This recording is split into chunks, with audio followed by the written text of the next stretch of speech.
Bertemu kembali rentasan berita edisi 713, saya Zawazi Yusof dan antara paparan utama. Amanah sedia menentang bersatu. Gombak tidak mahu orang hengki-pengki.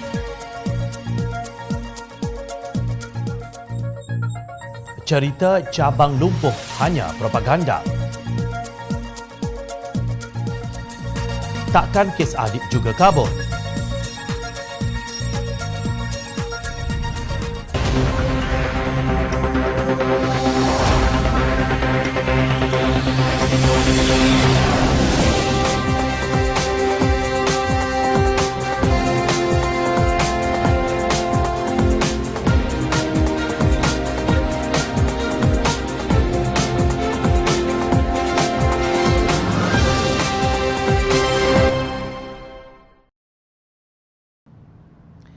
Assalamualaikum dan salam sejahtera.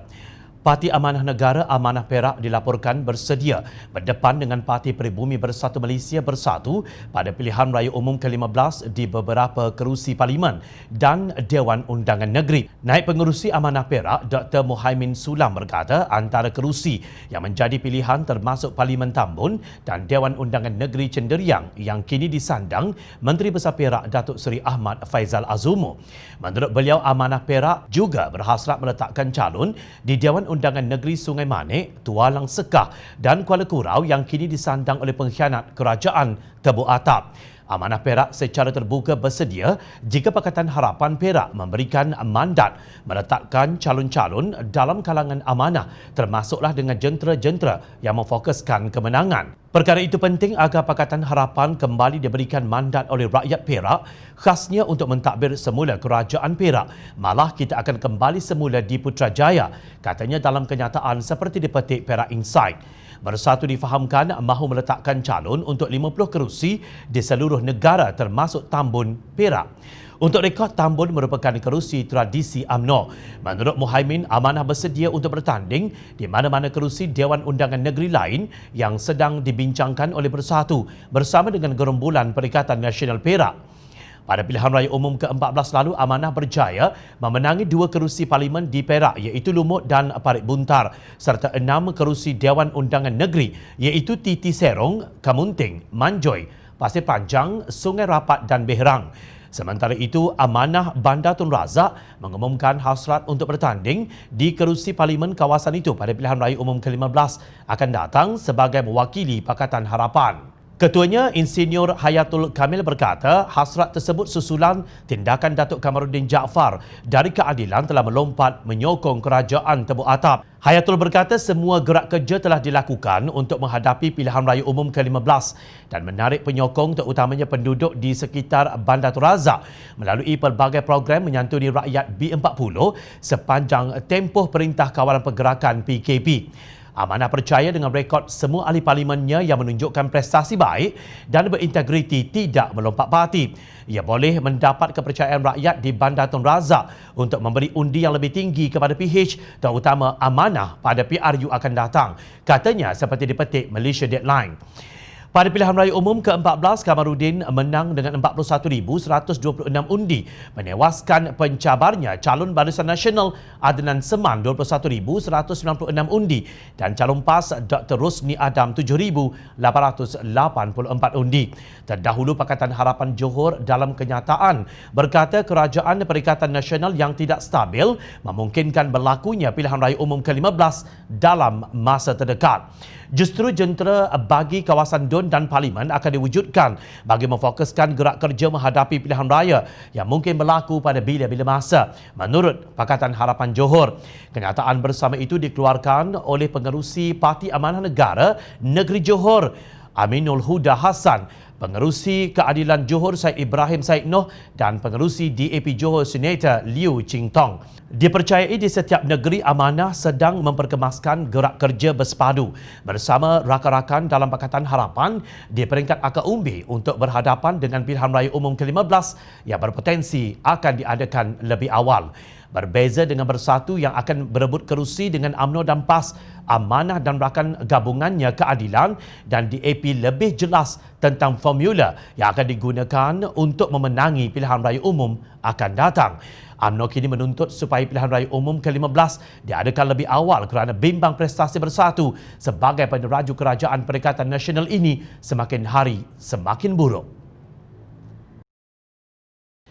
Tun Dr. Mahathir Mohamad dalam wawancara dengan Asia Times mengatakan bahawa krisis di antara Datuk Seri Anwar Ibrahim dan Datuk Seri Azmin Ali telah menyebabkan berlakunya langkah syaratan yang telah membawa kejatuhan Pakatan Harapan. Secara tidak langsung, Tun Dr. Mahathir berkata telah berlaku pengkhianatan di dalam keadilan. Oleh kerana yang membawa segerombolan ahli parlimen keadilan itu Azmin, maka tidak perlu kita menuding jari ke tempat lain. Pengkhianat itu ialah Azmin. Bukan hanya Azmin mengkhianati keadilan dan Pakatan Harapan, beliau juga mengkhianati Tun Dr. Mahathir yang telah memberinya jawatan penting dalam Kabinet sebagai Menteri Hal Ehwal Ekonomi yang ditubuhkan khas untuknya. Nampaknya, Yang di-Pertua PAS kawasan Gombak Ustaz Salihuddin Nasir mengambil iktibar daripada pengkhianatan ini dengan menolak sebarang kerjasama politik dengan gerombolan Azmin di kawasan itu. Dan saya selaku Yang di-Pertua PAS kawasan telah memaklumkan perkara ini langsung kepada YB Hilman pada tarikh 11 hari bulan Mei yang lepas bahawa PAS kawasan Gombak hanya akan bekerjasama secara politik dengan UMNO bahagian Gombak atas nama Muafakat Nasional. Dalam satu kenyataan media, Salihuddin bersama Ketua UMNO bahagian Gombak, Datuk Megat Zulkarnain Omardin, mengeluarkan mesej yang jelas tanpa celaru, Gombak untuk Muafakat Nasional. Menurut beliau, Gombak tidak ingin dengan pemimpin yang hengki-pengki. Azmin dakwanya tidak mewakili mana-mana parti. Terdahulu, Azmin dikecam oleh aktivis politik UMNO Barisan Nasional Isham Jalil kerana didakwa mengenepikan Muafakat Nasional. Menurut beliau, dalam mesyuarat Majlis Tindakan Pembangunan Persekutuan Negeri Selangor dan mesyuarat Jawatan Kuasa Tindakan Pembangunan Daerah Gombak JTPD, Azmin telah mempengerusikan kedua-dua mesyuarat itu. Azmin tidak jemput wakil-wakil rakyat pembangkang iaitu Muafakat Nasional di peringkat negeri dalam mesyuarat-mesyuarat ini, walaupun dia iaitu Azmin sendiri kini sudah menjadi pembangkang di negeri Selangor, ujar Isham. Beliau mempersoalkan sama ada Azmin masih keliru beliau kini di pihak yang mana atau dia lebih selesa bersama keadilan sebab itu tidak menjemput Muafakat Nasional untuk bersama dalam mesyuarat-mesyuarat penting itu. Beliau mengungkit tindakan Azmin yang sebelum ini telah bergaduh dengan rakan-rakannya iaitu Anwar, Tun Dr. Mahathir, DAP dan juga Amanah. Mereka ini kini menggelar anda pengkhianat. Semua pihak telah boleh baca gerak-geri anda. Kali ini fikirlah masak-masak dan buatlah tindakan yang bijak. Jangan bergaduh dengan semua orang, kata Isham. Begitulah pandangan pemimpin akar umbi PAS dan UMNO terhadap Azmin dan gerombolannya yang kini berusaha untuk menguatkan kedudukan di Gombak. Pada pilihan raya umum ke-14 lalu, Azmin menang di kerusi Parlimen Gombak dengan undian 75,113 undi, menewaskan calon PAS Khairul Nizam Khairuddin yang memperolehi 17,537 undi dan calon Barisan Nasional Datuk Abdul Rahim Pandak Kamaruddin 26,392 undi. Pakatan Harapan ketika itu menyapu bersih Gombak melalui kemenangan di Sungai Tua oleh calon keadilan Amiruddin Syari, Hulu Kelang, Syari Sungep dan Gombak Setia Hilman Idham. Kemenangan tersebut didorong kuat oleh faktor kebencian terhadap kleptokrasi akibat skandal 1MDB yang heboh sehingga ke Amerika Syarikat. Kini Azmin bersekongkol dengan gerombolan yang didakwa terbabit dengan kleptokrasi itu. Itulah politik hengki-pengki tahap longkang. Adakah rakyat akan jadi bebal dan menerima pemimpin sedemikian? Jika dilihat daripada perspektif pemimpin PAS dan UMNO Gombak, Azmin dan gerombolannya tidak dialu-alukan di Gombak. Sejak akhir-akhir ini kita sering membaca berita kononnya cabang keadilan sini lumpuh dan cabang keadilan sana lumpuh. Benarkah lumpuh? Jom kita rentas apa yang sebenarnya berlaku. Keadilan Cabang Jempol Negeri Sembilan dilaporkan lumpuh ekoran tindakan 7 bekas ahli jawatan kuasa cabang berkenaan keluar parti diketuai bekas ketuanya Karib Muhammad Saleh. Tidak benar, kata Naib Ketua Cabang Jempol Rebin Birham. Menurut beliau, tindakan mereka mengumumkan keluar parti tidak mengejutkan. Sebaliknya, sudah dijangka kerana 3 orang daripada mereka termasuk Karib Muhammad Saleh sendiri sudah pun dikenakan tindakan disiplin oleh parti terlebih dahulu dan digantung keahlian sehingga ke saat mereka keluar parti.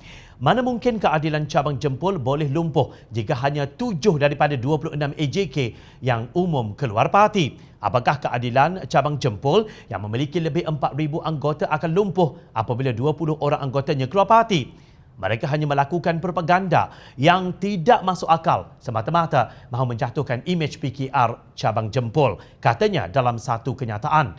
Rabin berkata ahli jawatan kuasa cabang Jempol berfungsi seperti biasa mengadakan pelbagai aktiviti dan gerak kerja, malah langsung tidak terkesan dengan tindakan 7 bekas ahli jawatan kuasa cabang Jempol yang keluar parti berkenaan. Sebaliknya, sebanyak 5 buah ranting baharu telah dirasmikan, iaitu PKR ranting Palong 4, Palong 5, Palong 9, Palong 14, 15 dan 16 serta ranting Serting Hilir 4 bagi memperkukuhkan parti ini, katanya. Sebelum itu, keadilan cabang Jerbu dikatakan lumpuh susulan kononnya seramai 40 ahli termasuk jawatan kuasa cabang berkenaan mengisytiharkan keluar parti berikutan hilang kepercayaan terhadap kepimpinan Datuk Seri Anwar Ibrahim dan pengerusi keadilan negeri iaitu Menteri Besar Negeri Sembilan Aminuddin Harun. Berita ini dinafikan oleh Ketua Cabang berkenaan Yus Mazmi Ahmad Yusof. Dia berkata daripada keseluruhan 28 anggota jawatan kuasa, hanya 7 daripadanya keluar parti baru-baru ini dan menurutnya cabang itu kini mempunyai rekod 4,023 ahli. Kita menerima dengan hati terbuka keputusan beberapa pemimpin cabang yang meninggalkan parti pada 27 Jun lalu.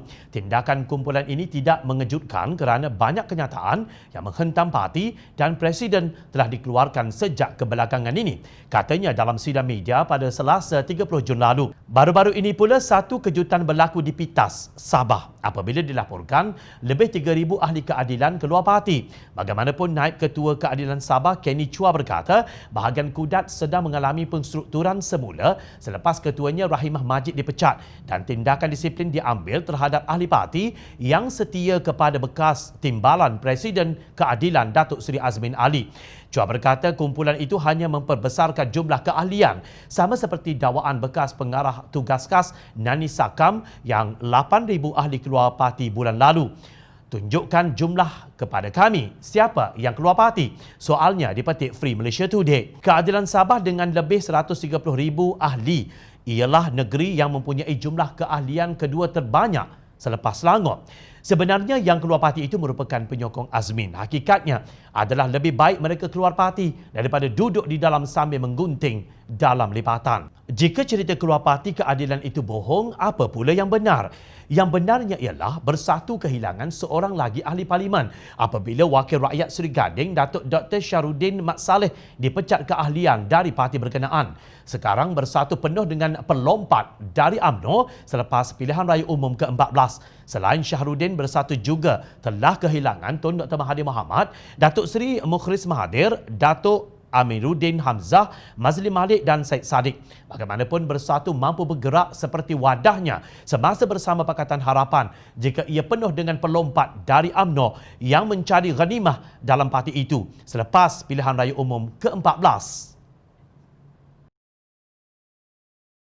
Timbalan Menteri Perumahan dan Kerajaan Tempatan KPKT, Datuk Seri Dr. Ismail Abdul Muttalib berkata punca sebenar kematian anggota bomba Allahyarham Muhammad Adib Muhammad Kasim tidak diketahui. Setakat ini keluarga tidak berjumpa dengan saya. Cuma yang penting dia iaitu keluarga dan rakyat inginkan keadilan buat Adib. Kita tidak tahu sebenarnya punca kematian. Sebab itulah kita perlukan keadilan rakyat. Bukan sahaja kes Adib, malah kes yang lain. Katanya pada media seperti dipetik Malaysia Deadline baru-baru ini. Beliau dilaporkan menyerahkan kepada keluarga Adib untuk mengambil tindakan sivil bagi menuntut ganti rugi atas kegagalan dan kecuaian pihak polis sehingga menyebabkan kematian anggota terbabit. Menurut ahli Parlimen Maran tersebut, keluarga Adib berhak mendapat keadilan di atas kematian anggota bomba yang cedera parah dalam rusuhan kuil Sri Maha Mariaman USJ25 pada 27 November 2018 sebelum meninggal dunia pada 17 Disember tahun yang sama. Saya tidak mahu mengulas panjang dan kita serahkan perkara itu kepada pihak atasan dan mahkamah, ujarnya. Minggu lalu, Barisan Peguam yang mengendalikan kes Adib mendakwa terdapat fakta-fakta terpesong dalam kenyataan Ketua Polis Negara Tan Sri Abdul Hamid Bado berhubung keputusan coroner mengenai punca kematian anggota bomba itu. Sebelum ini, Menteri di Jabatan Perdana Menteri Hal Ehwal Undang-Undang dan Parlimen, Datuk Taqiyuddin Hassan dipetik beberapa media sebagai berkata, tunggu polis tahan pembunuh. Taqiyuddin berkata demikian apabila disoal oleh wartawan berhubung kes kematian Adib itu. Menurut Taqiyuddin, Jabatan Peguam Negara sedang menunggu hasil siasatan dan perkembangan kes bagi mencari pelaku yang menyebabkan kematian Adib. Jabatan Peguam Negara akan ambil tindakan atas hasil siasatan pihak polis. Kita tunggu masih dalam siasatan itu disahkan oleh Menteri Dalam Negeri. Mahkamah dah buat peraturan ini. Kes jenayah terhadap Muhammad Adib, cuma mahkamah tak boleh tentukan siapa penyebabnya. Jadi kena siasatlah, katanya, dipetik beberapa media. Pada 27 September 2019, Mahkamah Coroner memutuskan kematian Muhammad Adib disebabkan perbuatan jenayah yang dilakukan oleh dua atau lebih individu yang tidak dikenali. PAS sebelum itu menggesa pihak polis Diraja Malaysia PDRM agar segera menubuhkan pasukan siasatan khas dan membuka semula kertas siasatan berhubung kes kematian Adib bagi menyiasatnya sehingga ke akar umbi. Kenyataan polis yang mahu menyiasat semula punca kematian Adib pula tidak selari dengan penjelasan Taqiyuddin. Tiba-tiba timbalan Menteri Kerajaan Tempatan berkata tak tahu apa puncanya. Justru penjelasan Taqiyuddin itu untuk menyedapkan hati siapa? Adakah kes Adib ini akan menjadi kabur juga seperti video semburit disandarkan itu? Janganlah memperlekeh intelijen rakyat jelata. Apa yang rakyat ingin tahu adalah kebenaran dan keadilan buat mangsa rusuhan itu. Susah sangatkah untuk bercakap benar? Rakyat memerhati. Teruskan bersama kami di Jom Channel dan layari portal jomchannel.net untuk mendapatkan berita politik tanah air. Saya Zawaz Yusof. Terima kasih untuk perhatian anda. Assalamualaikum, salam sejahtera. Jumpa lagi.